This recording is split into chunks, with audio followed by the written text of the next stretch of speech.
It begins to bring forth life. Amen. It quickens that part of the dirt because the sun was sent not to quicken the rock. Ang SUN ng mga kapatid, ipinadala para hindi gising ng mga pato, not to quicken the dirt, but to quicken the life of the seed.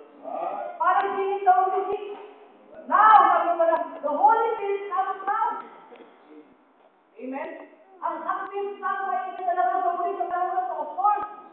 It wasn't sent. Why God was the politics? Bakit hindi tinatanggap lahat ng tao itong Israel? It wasn't sent today. Eh, wala kayo mga tao, wala yung mag-ismaya, kayo man naman nagsisira sa mga kapatid, na ayos yung Israel. Sabi ko, wala mo, it wasn't sent today. Hindi naman sa kanila ito. Pero kung mangyari sa isang bibig.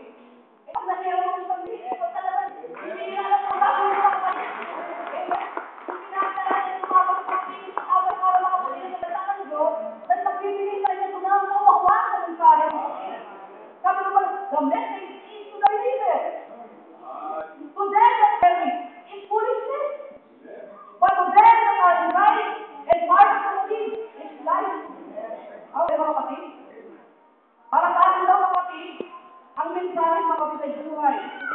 Dahil bahagi daw tayo ng salita mga kapatid. Pero doon sa mga tao na ayaw ng mensahe mga kapatid, para sa kanila foolishness na ito. Anong praise the Lord, praise the Lord? Tataming praise the Lord, praise the Lord? Amen?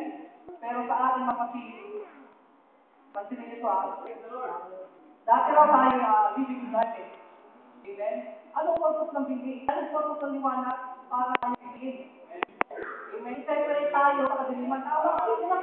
Yun ang purpose ng resurrection mga kapatid.